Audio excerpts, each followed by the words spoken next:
you can be criticised in some ways quite productively, I suppose. But one person said I was a overfed, bullshitting git. When am I ever gonna kick the curse? I took my medication, I feel worse. Swimming is easy when you're stuck in the middle of the Mississippi. All you have to do is crawl. 15 years a big shot in a one-horse town. Right in the elevator shafts with your hip flask and your sunbed tan. You were born stupid, mister, you were born cheap. All you have to do is crawl. When are you ever gonna see sense? Why kick it in and you just spit it right out again? I go out to eat with Elaine, my girlfriend, quite a lot. I think I like food too much.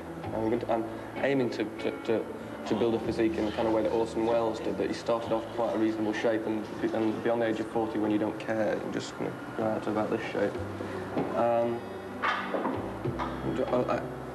We're in a Japanese restaurant. I like Japanese food quite a lot, but I have to, not go too often, otherwise... you get a weight problem. I'd get a finance problem as well.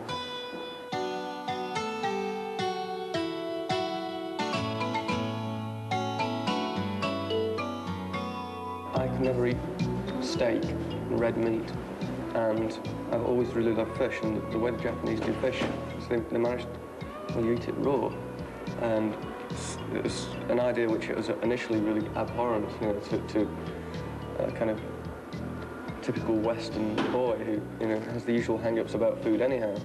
But to actually try it and to taste, say, the raw tuna or the raw salmon, it's just incredibly beautiful tasting. And they do so many things. The way they do, if you ever have the prawns cooked with garlic in front of you at the table, it's wonderful. I think it's by far and away the most sophisticated kind of food in the world.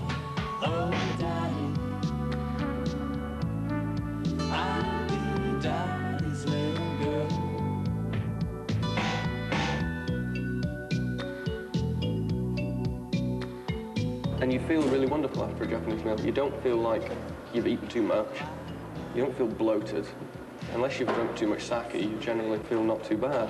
This is just protein, isn't it? It's incredibly good for you. Do you get hassled in restaurants? Not really very often, no. Most people, I don't know what it is, but over the last couple of years, people are a lot more polite to me than they used to be. Or even when people come up to me in the street and ask for autographs and things, generally speaking, it's not a problem for me. They just say, "Excuse me, could you have an autograph?"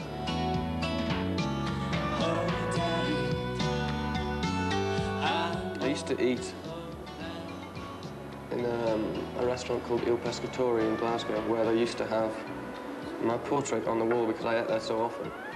And my girlfriend's brother tells me they've subsequently taken it down and replaced me by Barbara Dixon.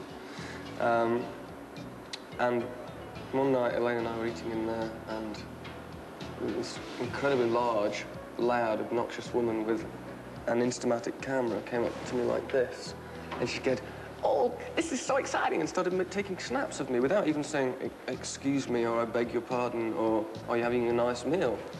And it generally spoilt the whole evening. And it was after that night that I decided that I was not going to be polite to these people anymore, because Elaine was really furious, and she said, "You should have just told her to get lost." Hey, I was walking my bike to a 20-story non-stop snowstorm. Pirelli calendar, girls wrestling in body lotion. My head swimming with poetry and poetry. Excuse me one moment whilst I launder my coat. In my bag, me and my good things, just about close as can be. We gave up sleep at the age of 17. My world's getting bigger as my eyesight gets worse. I can't see the lines on my idiot board. What about love? I don't let that stuff in my house. In my bag. This is the glamorous life. There's no time for fooling around. Lord have mercy, I know what I'm doing. I don't need it now, I need don't really see us as being comparable really to anybody. I used to think when I read articles about us, when people would compare us to the Byrds or R.E.M. or Lou Reed or Bob Dylan, and I used to pay a certain amount of attention to it, and it's ridiculous really, because I look back and listen to the early records we made, and they don't really sound like anybody else to me. So we're a small, growing institution, I think, at the moment.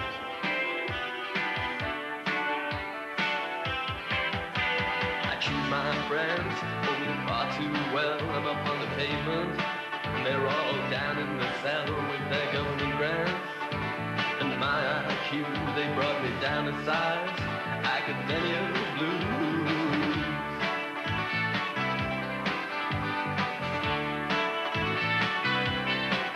Louise is a girl, I know her well. She's up on the pavement, yeah, she's a weather girl, and I'm staying up here. So I may be undone, she's inappropriate, but then she's much more fun, and when she smiles my way. I always wanted to be involved in it since about the age of 11, I think, since I started worshipping Lloyd Cole. I used to have purple velvet trousers. Shame on you, got no sense of grace, shame on me. Just in case I might come to a conclusion other than that which is absolutely necessary, and that's perfect. That was spring, early summer of '84. We released our first single, and the only real ambition I ever had was to be on Top of the Pops, because that was what I saw as being in a pop group. You could call yourself a legitimate pop group if you'd been on Top of the Pops, and we were only the first single, so where do you go from there? You know, I had to make my new ambition is to be on as many times as possible. I think life gets much, much better as you get older, and I'm much happier than I was last year, which was happier than the previous year. So I think, you know, at 40, I'm going to be, as well as being this big, I'll be very happy.